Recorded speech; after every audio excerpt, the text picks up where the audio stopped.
Terima kasih pemirsa, Anda kembali menyaksikan Zona Bisnis dan kami hadirkan sejumlah informasi, salah satunya terkait yang ramai di media sosial yang membicarakan pernyataan Wakil Presiden Gibran Rakabuming Raka yang menyebut parfum high-end terbuat dari kemenyan. Lalu benarkah demikian? Berikut ulasan kami untuk Anda dalam segmen Economic Flash. Dan pemirsa, langsung saja pertama kita dengarkan pernyataan dari Wapres berikut ini. Membahas di sana ada pusat research dan di sana kita menemukan yang namanya kemenyan. Saya pernah bicara itu masalah hilirisasi kemenyan. Banyak yang ketawa. Kemenyan buat dukun ini. Salah. Kemenyan itu sama berharganya dengan nikel. Tapi dari dulu, ya sekali lagi kita dari dulu jualnya jual mentah. Ibu-ibu yang pakai parfum LV, Gucci dan lain-lain itu dari kemenyan. Kita jualnya mentah terus, makanya kita dorong anak-anak muda untuk riset. Kita sediakan tempat yang baik untuk riset, alat-alat terkini. Hilirisasi, bukan hanya hilirisasi nikel dan lain-lain. Ada yang namanya hilirisasi kemenyan. Nah, pemirsa, pertanyaannya, benarkah kemenyan bisa menjadi bahan parfum? Jadi, menurut peneliti bidang botani fitokimia dari Badan Riset dan Inovasi Nasional atau BRIN, Andri Agusta mengatakan kalau fungsi kemenyan memang sebagai salah satu bahan baku untuk parfum dan memberikan aroma woody atau kayu-kayuan yang khas pada parfum. Tapi pemirsa, dalam industri parfum modern, kemenyan tidak selalu digunakan dalam bentuk aslinya. Kemenyan biasanya dalam bentuk olfaktori atau aroma sintetis dan bukan resin atau gerak kemenyan murni. Dan menurut Andrea, kemenyan memiliki beberapa spesies. Salah satunya adalah Citrax atau Sumatrana yang ditemukan di Sumatera dan juga dikenal sebagai kemenyan toba. Ini dia ya pemirsa, jadi tidak kemenyan secara murni langsung digunakan dalam industri parfum. Dan yang menjadi pertanyaan, bagaimana sih volume dan juga nilai ekspor kemenyan Indonesia yang saat ini banyak dibicarakan oleh warganet. Kita akan lihat pemirsa untuk datanya.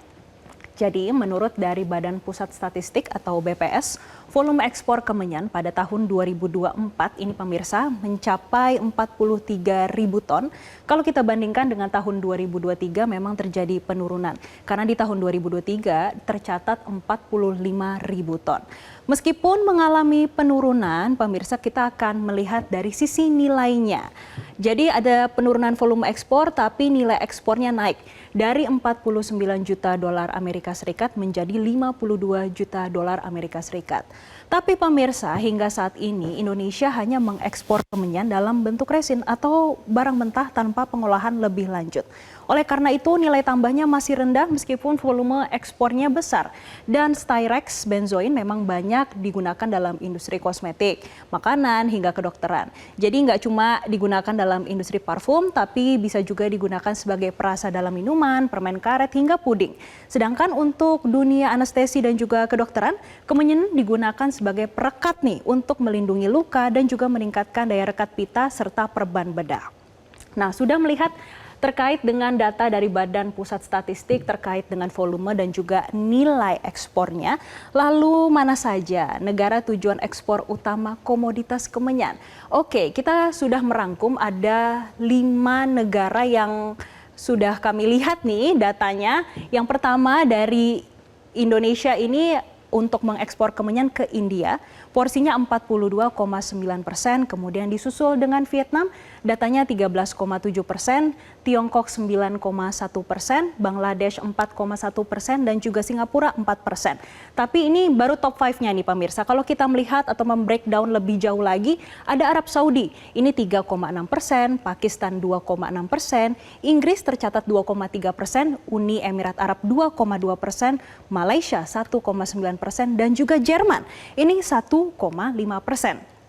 Sudah melihat nilai ekspornya, kemudian volume, serta negara tujuan untuk komoditas kemenyan. Lalu bagaimana besaran potensi ekonominya? Kita akan lihat pemirsa untuk di slide selanjutnya. Jadi pemirsa, sebetulnya potensi ekonomi kemenyan Indonesia ini cukup besar. Karena dari sisi pasar global, kemenyan global ini nilainya mencapai 23 miliar dolar Amerika Serikat atau setara dengan 373 triliun rupiah. Dan Indonesia nih sebetulnya menguasai sebagian besar pasokan.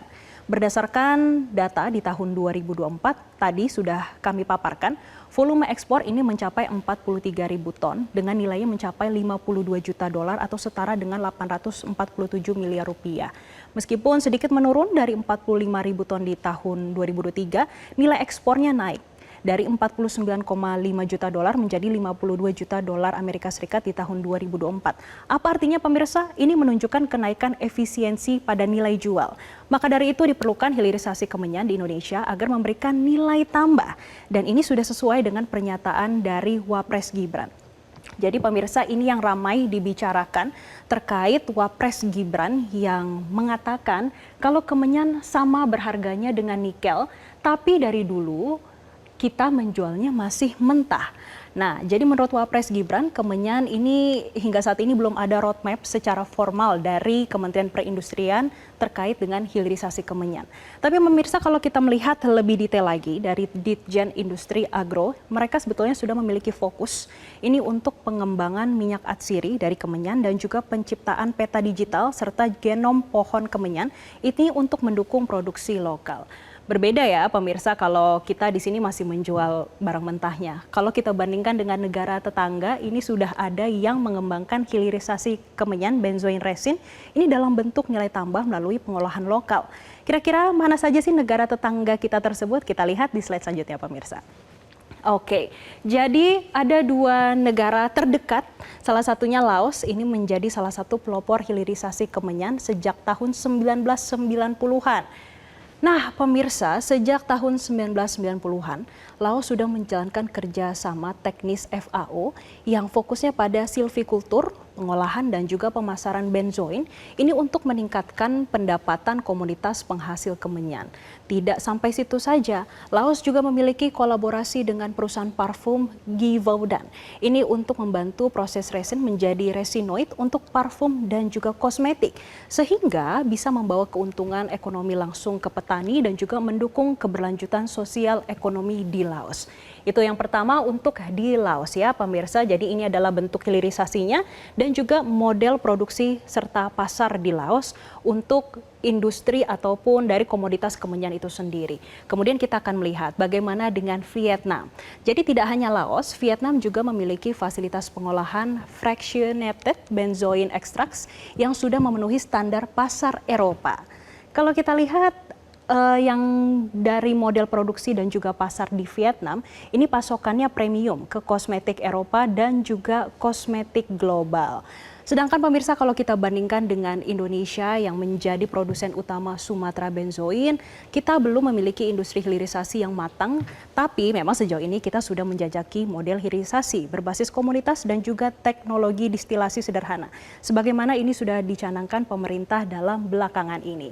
Jadi begitu pemirsa terkait ramainya pembicaraan terkait kemenyan yang dipakai brand parfum high-end dan ternyata ini bisa menjadi sumber ekonomi baru bagi Indonesia. Jelajahi cara baru mendapatkan informasi. Download Metro TV Extend sekarang.